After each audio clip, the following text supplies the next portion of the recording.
Hi guys, in this video I will review this ROM. This is Globe ROM for Euphoria by Rohan, and this is awesome ROM. I just loved it. It's too good ROM for Euphoria. From my side, it's best ROM for Euphoria.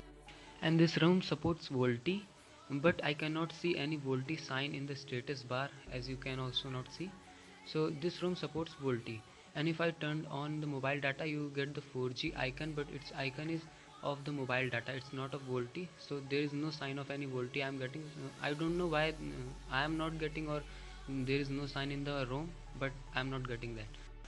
The ROM is too fast as compared to other ROMs. Actually, MIUI ROMs are very smooth. I cannot feel any lag on them while surfing here and there. The ROM is pre-rooted, so you do not need to root it again to enjoy your rooted apps.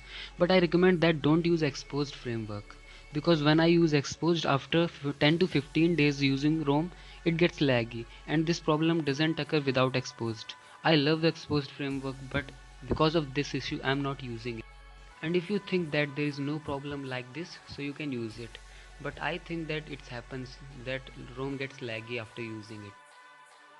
And so if you are not getting your messages from WhatsApp or any other app like Facebook on the notification, so you have to just go to this app and just tap on permissions and then go to auto start, and then turn on the app which you want, that which app is not giving you messages on the notification bar.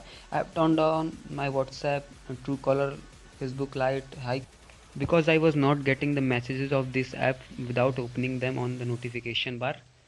So you can turn on the app which you want.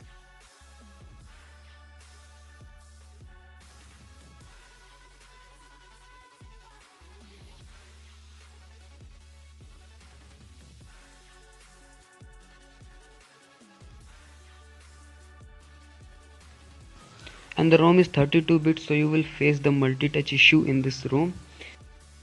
Now I'll show you the multi-touch issue of this ROM. I will go to the developer option.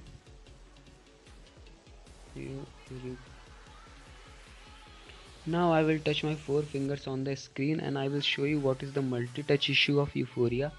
Now I have touched my 4 fingers on the screen, and now I have removed my 3 fingers, but you can see still it's showing that 3 fingers. So this was the multi-touch issue of Euphoria, and because of this issue you cannot play any multi-touch games. And it's a 32-bit ROM. It's still I'm not feeling any keyboard lag on this ROM, so this is the very good point of this ROM. And I know that I'm making this review too late, and there was no plan to make this video, but I was using this ROM from 1 month, and then I realized that it's too good ROM for Euphoria, and I think it's best ROM for Euphoria. That's why I'm making this video. So you can download the ROM from the description. Thanks for watching, and please subscribe guys.